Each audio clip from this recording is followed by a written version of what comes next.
Subscribe कीजिए Gautam Sanskrit education और screen पर दिए गए बेल आइकन को दबाइए।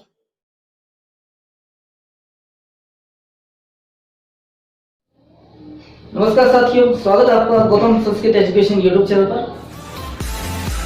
हम आज चर्चा करेंगे प्रत्यक्ष प्रकरण के अंतर्गत तव्यत एवं अनियत प्रत्यय। तव्यत एवं अनियत प्रत्यय बहुत ही महत्वपूर्ण प्रत्यय है, ये भी परीक्षा की दृष्टि से। देखिए, सर्वप्रथम तो इनके अर्थ के बारे में जानते हैं कि किस अर्थ में प्रयोग होते हैं ये दोनों प्रत्यय। चाहिए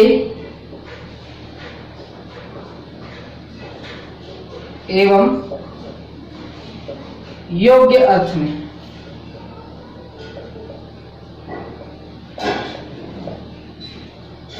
धातु से चाहिए एवं योग्य अर्थ में तव्यत और अनियत प्रत्यय प्रयोग में लाए जाते हैं। अब बात करते हैं शेष की। तव्यत के तकार का लोप होता है और तव्य शेष होता है, तथा अनियर का रकार यानी रेफ का लोप होता है, अनीय शेष रहता है। तीसरी बात करते हैं प्रयोग की। प्रयोग कहां होता है?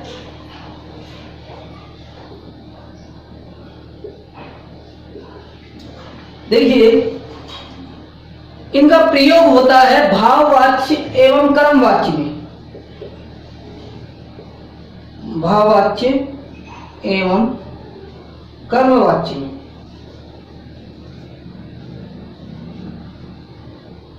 भाववाच्य भाववाच्य यानी कि जहां क्रिया के द्वारा भाव की ही प्रधानता कही जाए, ना तो कर्ता की प्रधानता है, कर्म है नहीं, अकर्मक धातु के साथ होता है भाववाच्य, उससे भाववाच्य कहा जाता है।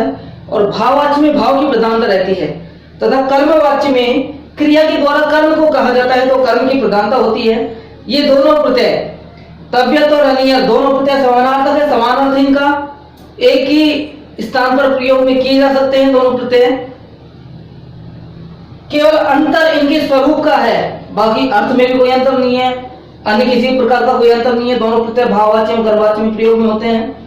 अब देखिए, कर्मवाच्य की जो क्रिया है, ये कृदंत प्रत्यय है, क्रिया के पीछे लगते हैं, तो कर्मवाच्य की जो क्रिया है वह कर्म के अनुसार बदलती है। ये चीज हम ध्यान रखेंगे, कर्म के अनुसार बदलेंगे तो ये कर्मवाच्य में ही प्रयोग में लाया जाता है, तो कर्म के अनुसार ही बदलेगा। ये कर्म जिस लिंग वचन पुरुष विभक्ति का है, उसी लिंग वचन और विभक्ति की यह क्रिया होगी, तव्यत और अनियत प्रत्यांत।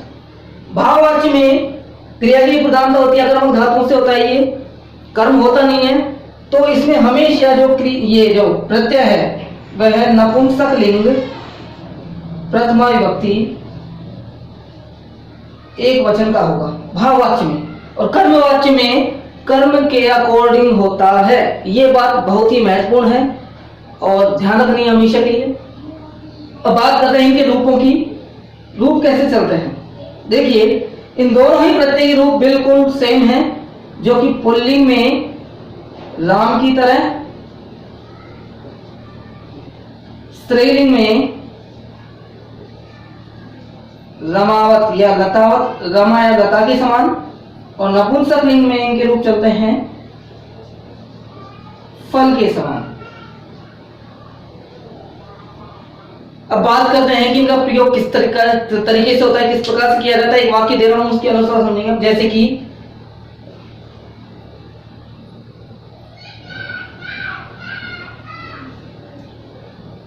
मया ग्रंथम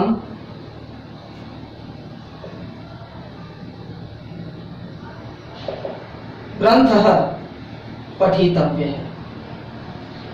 मया गीता पठितव्यम,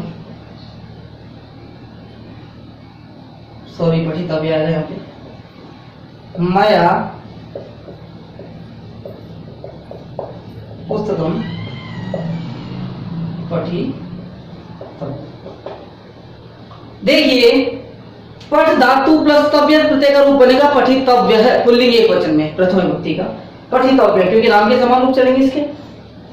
अब ये प्रयोग में कैसे होगा, देखिए हमेशा कर्मवाच्य और भाववाच्य में प्रयोग लाए जाते हैं दोनों प्रत्यय।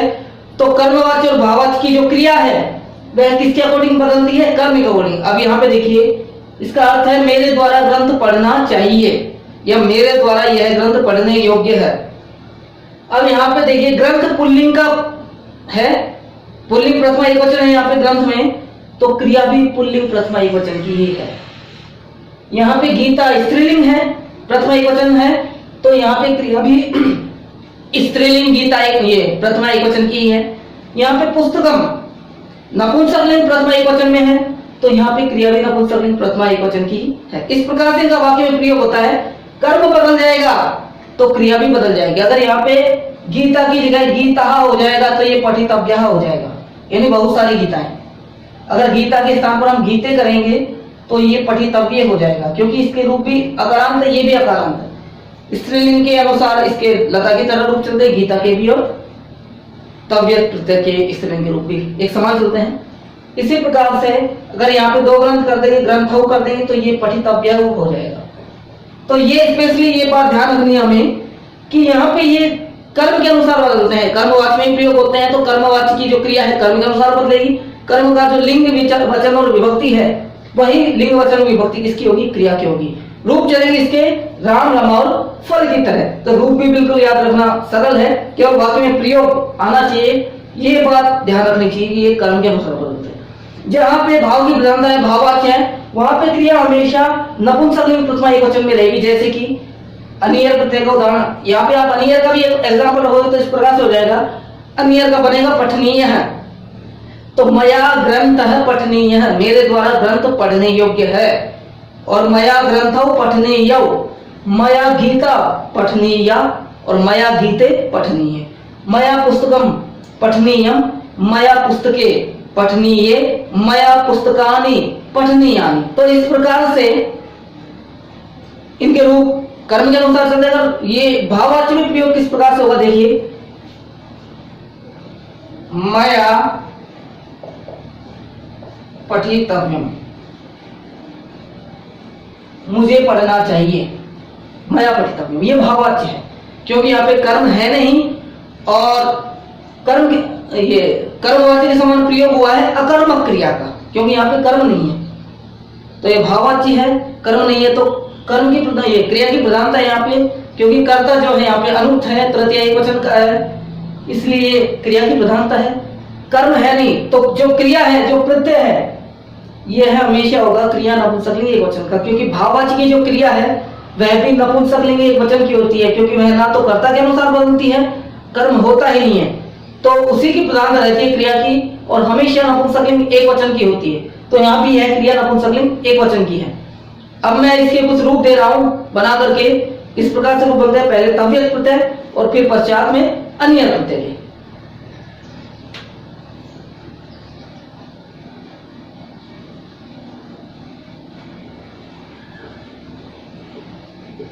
प्रकृति प्लस ये धातु प्लस तव्यक प्रत्यय कुछ रूप है, केवल यहाँ पे एक वचन दिया गया है, प्रथमा विभक्ति एक वचन का, ये ध्यान रखने की बात है। ये पुल्लिंग प्रथमा एक वचन का रूप है, ये स्त्रीलिंग प्रथमा एक वचन का रूप है, ये नपुंसकलिंग प्रथमा एक वचन का रूप है। रूप मैंने बता ही दिए, पुल्लिंग में रूप फल ये राम की तरह, स्त्रीलिंग में रमा या लता के समान, और नपुंसकलिंग में फल या पुस्तक या वन के समान रूप चलेंगे। जी का मतलब होता है जीतना, जी प्लस तव्य ये हो जाएगा जे तव्य। यहाँ पे देखिए गुण होगा, जी ई का ए हो जाएगा, जे तव्य है यानी जीतने योग्य, जे तव्य का मतलब भी जीतने योग्य। इसी प्रकार से भू प्लस तव्य ये भवितव्य हो जाएगा यानी होने योग्य, उ के स्थान पे वह हो जाएगा। यहाँ पे दा प्लस तव्य देने योग्य, दातव्य हो जाएगा। नी प्लस नेतव्य हो जाएगा, नी प्लस तव्य नेतव्य यानी ले जाने योग्य, यहाँ पे भी ई का ए हो गया, गुण हो गया। यहाँ पे भी ग्रह का ग्रहितव्य होगा, ग्रहितव्य का मतलब ग्रहण करने योग्य। पच प्लस तव्य पक्तव्य यानी पकाने योग्य। दृश प्लस तव्य दृष्टव्य द्रष्टव्य। यहाँ पे देखिए आदेश होता है, अर हो जाएगा और ये दृष्टव्य हो जाएगा। जो यहाँ पे श है इसके स्थान पर मूर्धन्य श हो जाएगा। इसके अलावा अन्य और एग्जाम्पल की मैं पिक्चर आप साइड में देखेंगे अभी कुछ देर बाद में। ये सभी रूप जो आपको साइड में पिक्चर में फोटो में दिखाई दे रहे हैं, वीडियो पॉज करके सभी एक बार देख लियो सभी रूपों को, किस धातु में क्या परिवर्तन होता है। सभी परिवर्तन हम बता नहीं सकते वीडियो में, लेंथ बहुत ज्यादा लंबा हो जाएगा वीडियो, इसलिए तो आप पॉज करके वीडियो को इसको इमेज को एक बार अच्छी प्रकार से देख लीजिए। अब आगे चलते हैं, चर्चा करेंगे अब तव्यत प्रत्यय की, तव्यत ये अन्य प्रत्यय की। अन्य प्रत्यय की जो विवरण था वो हम पहले दे ही चुके हैं, अब केवल उसके एग्जाम्पल लिखाने हैं कुछ इसी प्रकार से, वो लिखते हैं हम।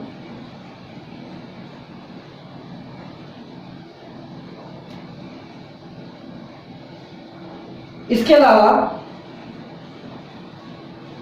पट धातु के तीनों लिंगों के रूप में फोटो की फोटो जो है वो भी देखेंगे आप कुछ ही देर में स्क्रीन पर। वीडियो पॉज करके देखिए किस प्रकार से पुल्लिंग के रूप चलते हैं तीनों लिंगों में, किस प्रकार से स्त्रीलिंग के रूप चलते हैं, किस प्रकार से नपुंसकलिंग के रूप चलते हैं। ये देखिए, ये आप रूप देख रहे हैं अनियर प्रत्यार्थ रूप, जो भी प्रथमा विभक्ति एक वचन की हैं सभी रूप, और अधिकांश वही धातु लिखी है जो मैंने तव्यत प्रत्यार्थ रूपों की लिखी थी। भू प्लस अनियर भवनीय, भवनीय का मतलब ले जाने योग्य, अर्थ वही है, केवल अनिय जुड़ेगा अंत में और रूप उसी प्रकार चलेंगे। पुल्लिंग में राम की तरह भवनीय हो जाएगा, ये स्त्रीलिंग में रमा की तरह भवनीय हो जाएगा, नपुंसकलिंग में भवनीय पुस्तक के समान हो जाएगा। पठ प्लस अनियर पठनीय यानी पढ़ने योग्य, दा प्लस अनियर दानीय यानी देने योग्य, क्री प्लस अनियर करणीय यानी करने योग्य, पूज प्लस अनियर पूजनीय यानी पूजने योग्य, ग्रह प्लस अनियर ग्रहणीय मतलब ग्रहण करने योग्य, दृष्ट प्लस अनियर दर्शनीय हो जाएगा, यहाँ पे देखिए इस स्थान पर अर हो जाएगा और हो जाएगा दर्शनीय यानी कि देखने योग्य। तो आशा है कि आप सभी को ये प्रत्यय भली प्रकार से समझ में आ गया होगा, और अब मैं आपसे विदा लेता हूं। कल चर्चा करेंगे या आने वाले वीडियो में चर्चा करेंगे हम प्रत्यय के अगले प्रकरण की, अगले प्रत्यय की। तब तक के लिए आपका वीडियो अंत तक देखने के लिए धन्यवाद।